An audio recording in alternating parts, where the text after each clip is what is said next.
Sir Usha Chilukuru ఇప్పుడు యుఎస్ఏలో ఒక అధ్యక్షుడికి భార్యగా ఉండబోతోంది అని చెప్పేసి వార్తలు వస్తున్నాయి. ఎక్కువ మంది సెర్చ్ కూడా చేస్తున్నారు ఆవిడెవరు అని చెప్పేసి మన ఇండియన్ అయినా అనేసి. సో ఏంటి సార్ ఆమె బయోగ్రఫీ ఏంటి? మనకి ఆల్రెడీ కమలా హ్యారిస్ ఇండియన్ ఆరిజిన్, ఆమెది కూడా చెన్నై తమిళ మనవరాలు, తమిళ వ్యక్తి యొక్క మనవరాలు. వాళ్ళ ఫాదర్ జమైకన్, మదర్ ఏమో ఇండియన్. సో అట్లా ఆరిజిన్ అంటే అమెరికాలో ఇలాంటి ఫ్యామిలీస్ చాలా ఎక్కువ ఉంటాయి. ఎందుకంటే అది ఎప్పటి నుంచో కూడా అమెరికాలో వలసలు ప్రపంచంలో ఉండే అనేక దేశాల నుంచి అక్కడికి కంట్రీ ఆఫ్ ఇమిగ్రెంట్స్ అని కూడా దానికి పేరు. ఇమిగ్రెంట్స్ వెళ్తారు అక్కడికి, వాళ్ళకి పౌరసత్వం ఇస్తారు. అది ఒక రకమైన వరల్డ్ రిప్రజెంటేషన్ ఉంటుంది. చైనా, ఇండియా, మెక్సికో, అనేక దేశాలు, ఆఫ్రికా.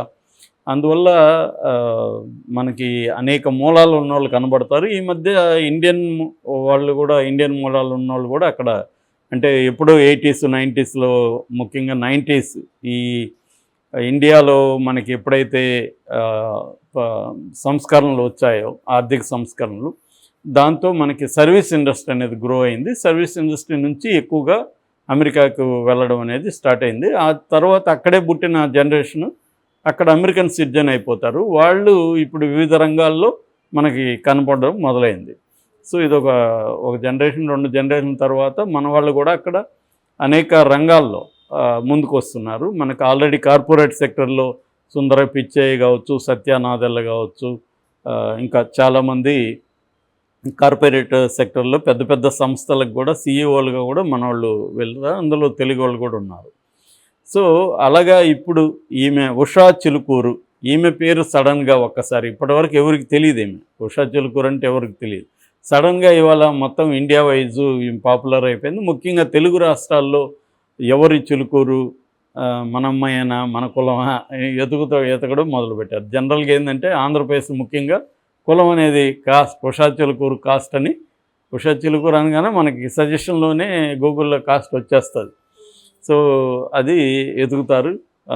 చాలామంది చిలుకూరు అంటే మామూలుగా కమ్మ సర్నేమ్ అనుకుంటారు, కానీ ఆమెది బ్రాహ్మణ ఫ్యామిలీ అని చెప్తున్నారు. ఎందుకంటే ఈ సర్నేమ్స్ జనరల్గా ఎలా వస్తుంటాయంటే, ఎప్పుడో ఒక ఊరు నుంచి, ఆ ఊరు నుంచి ప్రజలు వేరే దగ్గరికి వలస వెళ్ళినప్పుడు ఆ ఊరు పేరుతో పిలుస్తుంటారు. సో అలాగా చిలుకూరు నుంచి వెళ్ళిన ప్రజలకు అందరికీ చిలుకూరే సర్నేమ్ మారిపోతుంది, అది కులాలు మారినా కూడా. అందుకనే ఒకే సర్నేము వివిధ కులాల్లో కూడా ఉంటుందన్నమాట. అలాగా ఈమె బ్రాహ్మణ్, వీళ్ళ నాన్న రాధాకృష్ణ చిలుకూరు, అమ్మ లక్ష్మి. వీళ్ళది కృష్ణా జిల్లా పామర్రు దగ్గర అని చెప్తున్నారు, అక్కడ ఒక అగ్రహారం అని చెప్తున్నారు. సో వీళ్ళు ఎప్పుడో 1980sలోనే ఇక్కడ హైదరాబాద్కి వచ్చేసారు. ఇక్కడ నుంచి వెళ్ళిపోయారు అమెరికాకి. వీళ్ళ నాన్న రాధాకృష్ణ, ఆయన క్రిస్ అని పిలుస్తారు. మామూలుగా ఎక్కువగా రాధాకృష్ణలు క్రిష్ అయిపోతుంటారు.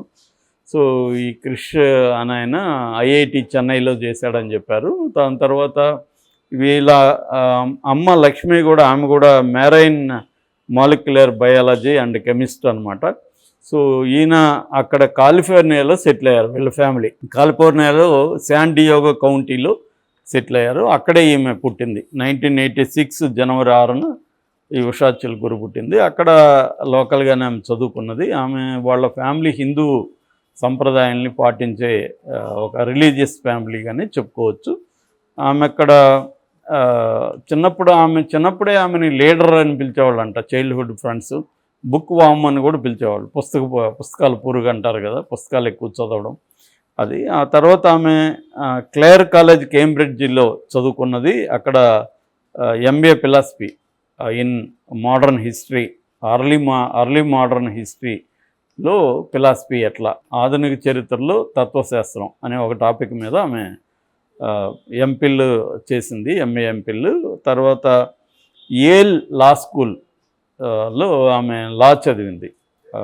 తర్వాత వాళ్ళకి ముందు నుంచి కూడా ఏంటంటే అమెరికాలో కానీ యూరోప్లో కానీ చదువులో భాగంగా వాళ్ళకి సోషల్ వర్క్ కూడా ఉంటుంది. ఈ మధ్య మన ఇండియాలో కూడా చాలా యూనివర్సిటీలో, కాలేజీల్లో ఇది పెడుతున్నారు. అంటే వాళ్ళని సోషల్ దీంట్లో కూడా డిఫరెంట్ ఫీల్డ్స్లో మింగిల్ చేస్తారు. చదువు అంటే వాళ్ళకి అది కూడా పార్ట్ అనమాట. ఫీల్డ్ వర్క్ ఉంటుంది, రీసెర్చ్ ఉంటుంది, ఇవన్నీ ఉంటాయి.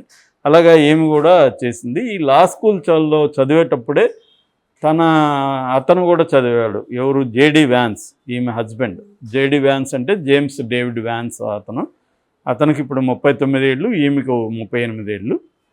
అలాగా వాళ్ళిద్దరూ పరిచయమై కలిసి కూడా పనిచేశారు. అంటే అమెరికన్ జీవితంలో social decline in rural life in America అనే ఒక టాపిక్లో వీళ్ళు పనిచేశారు.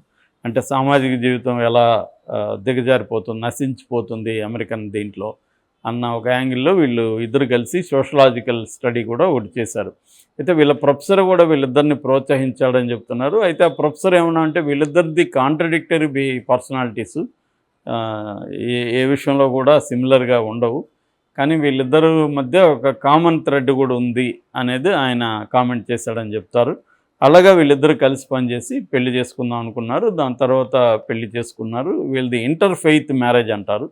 ఇంటర్ ఫెయిత్ మ్యారేజ్ అంటే ఇటు క్రిస్టియన్ పద్ధతిలోనూ బైబిల్ చదవడం అవన్నీ ఆ పద్ధతులు ఫాలో అయ్యారు. అట్లాగే హిందూ పండితుడు అక్కడ పండితుడు కూడా, వీళ్ళు కూడా బ్రాహ్మణ్ ఫ్యామిలీ కాబట్టి పండితుడు కూడా మంత్రాలు చదివి హిందూ పద్ధతిలో కూడా జరిగింది. దీన్ని ఇంటర్ ఫెయిత్ మ్యారేజ్ అంటున్నారు. సో ఇప్పటికి కూడా అతనేమో క్రిస్టియన్గానే ఉంటున్నాడు. అతను కూడా ఎవాంజలికల్గా ఉండి తర్వాత క్యాథలిక్గా మారాడు. 2019లో క్యాథలిక్గా చేంజ్ అయ్యాడు. అతను ఏంటంటే వాళ్ళ ఫ్యామిలీ కూడా ఇంట్రెస్టింగ్ ఫ్యామిలీ. వాళ్ళ తండ్రి చిన్నప్పుడే వదిలేసి వెళ్ళిపోయాడు. తల్లి అడిక్ట్ అయిపోయింది, ఆల్కహాలిక్ అడిక్ట్ అయిపోయింది. సో అవ్వాతాతల దగ్గర ఇతను పెరిగాడు. సో తన జీవితం, చూసిన పరిసరాల్లో ఉండే జీవితం, దీని మీదంతా అతను ఒక ఆటోబయోగ్రఫికల్ బుక్ రాశాడు. దాని పేరు హిల్ బిల్లీ ఎలిజీ. ఈ బుక్ని సినిమా కూడా తీశారు. సినిమాలో రాన్ హోవర్డ్ అనే ఒక ప్రముఖ డైరెక్టర్ దీన్ని డైరెక్ట్ చేశాడు. ఇందులో ఈమె క్యారెక్టర్ని ఫ్రెడా పింటో అనే ఒక పాపులర్ హాలీవుడ్ యాక్ట్రెస్ ఆమె చేసింది. సో ఆ సినిమా కూడా ఆస్కార్కి కూడా నామినేట్ అయింది, అంత పాపులర్ అయింది. ఈ నవల కూడా న్యూయార్కర్ దీంట్లో బెస్ట్ సెల్లింగ్లో చాలా వారాల పాటు అది బెస్ట్ సెల్లింగ్ బుక్గా వెళ్ళింది. నాన్ ఫిక్షన్ బెస్ట్ సెల్లింగ్ అన్నమాట. అలాగా ఇతను బాగా పాపులర్. అయితే ఇతనికి ముందు నుంచి వీళ్ళిద్దరు కూడా డెమోక్రాట్స్గా ఉండేవాళ్ళు. ఇప్పుడేమో రిపబ్లికన్గా చేరారు. అక్కడ డెమోక్రటిక్ పార్టీ, రిపబ్లికన్ పార్టీ రెండు ఉంటాయి. మనకి బైడెన్ ఏమో డెమోక్రట్, ఇటు ట్రంప్ ఏమో రిపబ్లికన్. సో ఇతను ఫస్ట్లో యాక్చువల్గా అంతకుముందు ట్రంప్ని తీవ్రంగానే విమర్శించాడు. ట్రంప్ ఒక హిట్లర్ అని కూడా అన్నాడు ఈయన. ఆ తర్వాత మార్చుకున్నాడు, ట్రంప్కి అనుకూలం అయిపోయాడు, ట్రంప్ దీంట్లో చేరాడు. ఈమె కూడా భర్త మారేసరికి ఈమె కూడా మారింది. సో వీళ్ళిద్దరు ఇప్పుడు రిపబ్లికన్గా మారిపోయారు. మొన్ననే ట్రంప్ మీద దాడి జరిగిన తర్వాత, పెన్సిల్వేనియాలో ట్రంప్ మీద అత్యాయత్నం జరిగిన తర్వాత వాళ్ళు రన్మేట్ అంటారు. రన్మేట్ అంటే వైస్ ప్రెసిడెంట్, కాబోయే వైస్ ప్రెసిడెంట్ రన్మేట్గా ఇతన్ని డిక్లేర్ చేశారు, ఈ వ్యాన్స్ని. సో డిక్లేర్ చేయడంతో ఇతను కాబోయే వైస్ ప్రెసిడెంట్ అంటున్నారు. ఎందుకంటే అక్కడ ఇప్పుడున్న సర్వేలన్నీ కూడా మళ్ళీ ట్రంపే అధికారంలోకి వస్తాడని చెప్తున్నాయి.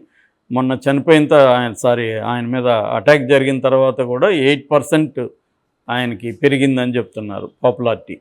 సో 70% పైన పాపులారిటీ ఉంది. కాబట్టి ఖచ్చితంగా ఆయనే ప్రెసిడెంట్ అవుతాడు. ఆయన అయితే ఆటోమేటిక్గా ఈయన వైస్ ప్రెసిడెంట్ అవుతాడు. సో ఆయన వైస్ ప్రెసిడెంట్ అయితే ఈమె సెకండ్ ఉమెన్ అంటారు. ఫస్ట్ ఉమెన్ అయితే ప్రెసిడెంట్ భార్యని ఫస్ట్ ఉమెన్ అంటారు, వైస్ ప్రెసిడెంట్ భార్యని సెకండ్ ఉమెన్. అంటే అమెరికాలోనే సెకండ్ ఉమెన్ తెలుగు ఆమె అవుతుంది. అది నిజానికి తెలుగు ఆమె అంటే స్ట్రిక్ట్గా తెలుగు ఆమె కాదు, తెలుగు ఆరిజిన్ ఉంది. మనం తెలుగు అని క్లెయిమ్ చేసుకుంటాము ఏదైనా. సో అంటే దీనివల్ల మనకేంటి లాభం అనుకుంటే ఏమి ఉండదు. ఇప్పుడు కమలా హ్యారిస్ వల్ల తమిళనాడుకి వచ్చిన లాభం ఏం లేదు, ఇండియాకి వచ్చిన లాభం ఏం లేదు ఆమె వైస్ ప్రెసిడెంట్ ఉండడం వల్ల. ఎవరైనా ఇప్పుడు ఒబామా ఉన్నాడు, ఆయనది జమైకన్ ఆరిజిన్, ఆఫ్రికన్ ఆరిజిన్, కానీ ఆయన వల్ల ఆఫ్రికాకి ఏమన్నా మేలు జరిగిందా? ఏం లేదు. ఎవరైనా అమెరికన్ సిటిజన్ అయినాక వాళ్ళ ఫస్ట్ కర్తవ్యం అమెరికా సంబంధించిన ప్రయోజనాల్ని నెరవేర్చడం ఉంటుంది. పైగా ట్రంప్ ఎంత కన్జర్వేటివ్ మనకు తెలుసు. నిజానికి ట్రంప్ వస్తే మనకి ఇబ్బందులే అని చెప్తున్నారు. ఎందుకంటే ఇమ్మిగ్రేషన్ అతను వ్యతిరేకిస్తున్నాడు. ఇక్కడ వాళ్ళకే జాబ్స్ ఫస్ట్ రావాలి, ఇక్కడ సిటిజన్స్కే ఇంపార్టెన్స్ ఇవ్వాలనేది బేసిక్గా ట్రంప్ థీరీ. సో అది ఆ, మళ్ళీ ఒకసారి అమెరికన్లో ఆ థియరీకే ఇంపార్టెన్స్ ఇస్తున్నారు. కాబట్టి ఆ రకంగా తీసుకున్నప్పుడు ఇండియన్స్కి పెద్ద ఉపయోగం ఉండే అవకాశం ఏం లేదు. ఇప్పుడు రిషి సునక్ ఆయన కూడా ఇండియన్ ఆరిజిన్. మొన్నటి వరకు ఆయన ఆ, ఇంగ్లాండ్ ప్రెసిడెంట్గా ఉన్నాడు, ప్రధానమంత్రిగా ఉన్నాడు. మన కన్నడ ఆయన ఎవరు, ఇన్ఫోసిస్ నారాయణమూర్తి అల్లుడు. అయినా కూడా ఆయన వల్ల ఏమి ఇండియాకి ఏం జరిగింది ఏం లేదు. కాబట్టి ఇక్కడ వాళ్ళ పార్టీ పాలసీ ఏంటి, వాళ్ళ ప్రయారిటీస్ ఏంటి అనే దాంట్లోనే వీళ్ళు పనిచేస్తారు. కానీ ఊరికే చెప్పుకోవడానికి మన తెలుగు అమ్మాయి కూడా వైస్ ప్రెసిడెంట్ భార్య అయింది అని చెప్పుకోవచ్చు ఆ మేరకి. అది కొంతవరకు ఇన్స్పిరేషన్ ఇచ్చే అవకాశం ఉంది. మనం కూడా అమెరికా వెళ్ళాలి, మనం కూడా ఫోకస్ అవ్వాలి అనుకుని అమ్మాయిలకి ముఖ్యంగా. ఎందుకంటే ఈమె తనను చాలా ఇన్స్పైర్ చేసిందని వ్యాన్స్ కూడా చెప్పుకున్నాడు. చాలా విషయాల్లో తను గైడ్ చేసింది, ఇన్స్పైర్ చేసిందని. సో ఈమె కూడా హైలీ ఎడ్యుకేటెడ్, విపరీతమైన నాలెడ్జ్ ఉంది, ఫీల్డ్ వర్క్ ఉంది, కలిసి పనిచేస్తారు. కాబట్టి